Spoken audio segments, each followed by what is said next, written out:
आजचा स्वयंपाक काय होता हे पाहण्यासाठी व्हिडिओ शेवटपर्यंत नक्की पहा. आज मी काय काय बनवलं किंवा याच्यामध्ये जे मी पदार्थ बनवले त्याच्यापैकी तुम्हाला कोणता पदार्थ आवडतो हे कमेंट करून सांगायला विसरू नका. तर सुरुवातीला घेतले तिथे मखाणे, जे आपण व्यवस्थित असे तुपामध्ये किंवा तेलामध्ये भाजून घेऊ शकतो. आता इथे मी तेलामध्येच भाजून घेतलेत आणि व्यवस्थित भाजून घ्यायचे, खूप जाळायचे नाही आहे आणि कच्चेही राहू द्यायचे नाही आहेत. व्यवस्थित असे भाजून घेतलेत. आता हे मखाणे भाजून झाल्यानंतर आपल्याला थोडेसे जे मखाणे आहेत ते काढून घ्यायचे आहेत आणि गरम पाण्यामध्ये भिजत ठेवायचे आहेत. आता ते कशासाठी हे मी पुढे तुम्हाला नक्की सांगते. आता पहा, इथे वाटीमध्ये मी थोडंसं कोमट असं पाणी घेतलं आहे, त्याच्यामध्ये थोडेसे मखाणे हे भिजवून ठेवले आहेत आणि भिजवून झाल्यानंतर याचा आपल्याला पेस्ट करून घ्यायची आहे. आता तोपर्यंत मी इथे कांदे घेतलेत. कांदे, आलं आणि लसूण, इथे मी घेतले 2 कांदे, आलं आणि लसूण हे व्यवस्थित दळून घेतलं आहे. आता सिपरीमध्ये टाकलं आहे तेल, तेलामध्ये टाकलं आहे जिरं टाकल्यानंतर आपल्याला याच्यामध्ये टाकायची जी कांद्याची पेस्ट आपण करून घेतली होती ती. आता ही पेस्ट टाकून झाल्यानंतर आपल्याला व्यवस्थित फ्राय करायची आहे. फ्राय केल्यानंतर आपण याच्यामध्ये टाकणार आहेत जे टमाटर आता मी इथे घेतले त्याची प्युरी करायची आपल्याला. आता इथे पहा, कांदा व्यवस्थित फ्राय झाला आहे आणि याच्यामध्ये आपल्याला टाकायची आहे टोमॅटो प्युरी.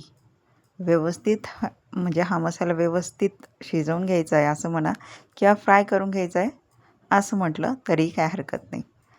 याला आता व्यवस्थित असं तेल सुटायला लागलं आहे आणि याच्यामध्ये मी टाकलेत मसाले. हळद टाकली आहे, लाल मसाला टाकला आहे काश्मीरी, साधा लाल मसाला टाकला आहे, धनिया पावडर टाकलेली आहे आणि थोडासा गरम मसाला. व्यवस्थित मिक्स करून घ्यायचं आहे. मिक्स झाल्यानंतर याला तेल सुटेल तोपर्यंत हा व्यवस्थित फ्राय करायचा आहे. व्यवस्थित तेल सुटलं की आपल्याला याच्यामध्ये टाकायचे आहेत. आता हे जे मटार आहेत तर ते फ्रोझन आहे, त्याच्यामुळे मी ते गरम पाण्यात टाकून ठेवलेत. थोडेसे 2 मिनटं उकळून घेतलेत आणि पुन्हा स्वच्छ धुवून मग आपल्याला ते वापरायचे आहेत, हे मात्र लक्षात ठेवा. आणि ताजे मटार जर असतील तर ते आपण धुवून लगेच टाकू शकतो, नाही का. आता इथे मसाले आणि भाज्या व्यवस्थित मिक्स झाले. सगळं मिक्स झाल्यानंतर आता आपल्याला याच्यामध्ये टाकायचं आहे मीठ पूर्ण भाजीला पुरेल इतकं टाकायचं आहे. आणि आता याच्यामध्ये आपल्याला टाकायचे आहेत मखाण्याची पेस्ट. आता हे मखाणे जे गरम पाण्यामध्ये भिजवून ठेवले होते आता ते दळून घ्यायचे. आता त्याची रेसिपी तुम्हाला समजत असेल असं मला तरी टाकून द्यायची. आता व्यवस्थित मिक्स करून घेतलं आहे आणि ज्यावेळेस आपण मखाणे पेस्ट करून टाकतो तर त्यावेळेस भाजी खूप छान लागते. त्याच्यामुळे तुम्ही एकदा नक्की ट्राय करा आणि ग्रेव्हीला पण घट्टपणा खूप छान येतो. आता इथे व्यवस्थित अशी उकळी येते आणि आता काय करायचं, आपण झाकण लावून द्यायचं आहे. आता झाकण थोड्या वेळ 5 मिनटं ठेवायचं आहे आपल्याला आणि त्याच्यानंतर काढून घ्यायचं आहे. आणि याच्यानंतर आपल्याला याच्यामध्ये पाणी मिक्स करायचं आहे, म्हणजे मटार बटाटा हे व्यवस्थित शिजून गेलेलं आहे. मटार बटाटा व्यवस्थित शिजला की त्याच्यानंतरच आपल्याला पाणी ॲड करायचं राहतं. खूप पाणी टाकून द्यायचं आणि भाजी नंतर उकळू द्यायची असं कधीच करायचं नसतं. आता इथे बटाटे आणि मटार व्यवस्थित शिजले होते. आता याच्यात मी टाकलं आहे पाणी टाकून झाल्यानंतर आपल्याला हे झाकण अशा प्रकारे ठेवायचं आहे की याच्यातून वाफ पण निघत राहील आणि घट्टपणा पण तयार होत राहील. तोपर्यंत मी इथे बनवून घेते जिरा राईस. जिरा राईससाठी तूप घेतलं आहे, तुपामध्ये जिरं टाकलं आहे, मस्त तडतडलं आहे आणि स्वच्छ धुवून घेतलेला जिरा राईस मी याच्यामध्ये वापरला आहे. तुम्ही बासमतीसुद्धा वापरू शकता किंवा रेशनचासुद्धा वापरू शकता. कुठलाही जिरा राईस हा मस्तच लागतो, फक्त भात हा मोकळा झाला पाहिजे. आता तांदूळ मी व्यवस्थित तुपामध्ये फ्राय करून घेतला आहे, नाही का, लगेच पाणी टाकलेलं नाही आहे. तेलामध्ये 3 ते 4 मिनटं हा तांदूळ परतवून घ्यायचा. परतवून घेतल्यानंतर याच्यामध्ये आपल्याला गरम पाणी टाकायचं आहे. थंड पाणी टाकू नका, गरम पाण्याचा वापर करा, म्हणजे लवकर हा भात शिजतो आणि व्यवस्थित मोकळा पण होतो. थंड पाणी टाकलं की थंड पाणी आणि म्हणजे थोडासा चिकट होतो भात. जर आपल्याला चिकट नको असेल तर गरम पाण्याचा वापर करावा. आणि याच्यामध्ये मीठ टाकून दिलं आहे आणि भाताला मस्त अशी टेस्ट येण्यासाठी आपल्याला याच्यामध्ये टाकायचं आहे लिंबाचा रस. आता मी इथे पूर्ण लिंबू वापरला होता. छोटा लिंबू होता त्याच्यामुळे मी पूर्ण वापरला. जर मोठा असेल तर तुम्ही फक्त अर्धाच वापरू शकता. आता व्यवस्थित मिक्स करून घ्यायचं आहे आणि आपल्याला इथे लावायचं आहे कुकरचं झाकण. कुकरचं झाकण पण लावल्यानंतर आपल्याला 2 शिट्ट्या घेऊन घ्यायच्या आहे. तिसऱ्या शिट्टीला काय करायचं, शिट्टी दाबून द्यायची आणि वाफ भरू द्यायची. भात खूप छान असा तयार होतो. खूप शिट्ट्या होऊ द्यायच्या नाही आहेत आणि म्हणजे लगेच काढून पण घ्यायच्या नाही आहे. आपल्याला 3 शिट्ट्या तरी आरामात होऊ द्यायच्या असतात.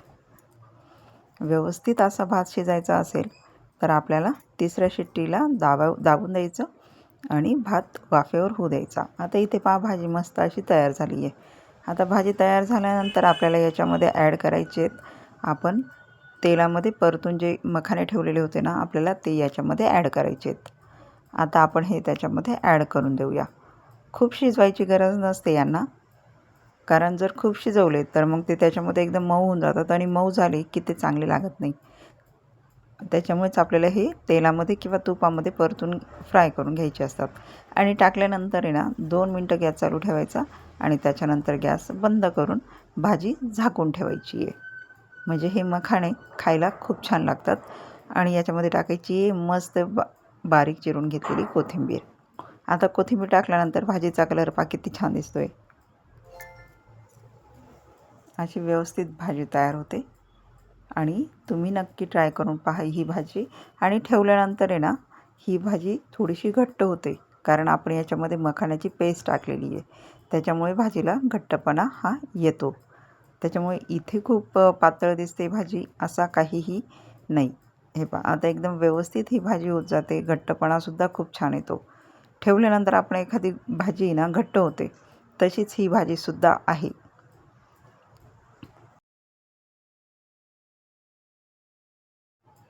आता इथे आपण भात ठेवलेला होता, त्याला मस्त अशा शिट्ट्या झाल्या आहेत. शिट्ट्या झाल्यानंतर जसं की मी तुम्हाला सांगितलं 2 शिट्ट्या होऊ द्यायच्या, तिसऱ्या शिट्टीला दाबून द्यायची आणि वाफ भरू द्यायची. आता पहा इथे किती मस्त असा भात तयार आपला झाला आहे. लगेच तयार होतो हा जिरा राईस. काहीही खूप वेळ लागत नाही किंवा काहीच नाही. आणि जर तुम्हाला हवं असेल तर तुम्ही याच्यामध्ये एखादं तेजपान टाकू शकता. पण जिरा राईसमध्ये तेजपान न टाकलेलंच बरं असं मला तरी वाटतं.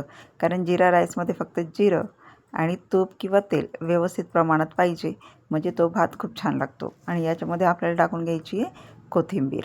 कोथिंबीर टाकल्यानंतर प्रत्येक पदार्थ हा खूप भारी वाटतो आणि खूप भारी दिसतो. चवीलाही टेस्टी आणि दिसायलाही पण खूप छान. आता तिसरा पदार्थ आपल्याला काय बनवायचं आहे तर कारलं. आता कारलं बनवताना काय केलं आहे, मीठ टाकलं आहे. मीठ टाकल्यानंतर व्यवस्थित मिक्स करून घ्यायचं आहे. मीठ आणि हळद असं टाकल्यानंतर आहे ना मिठाचा थोडासा म्हणजे या कारल्याचं कडू पाणी जे आहे ते निघून जातं.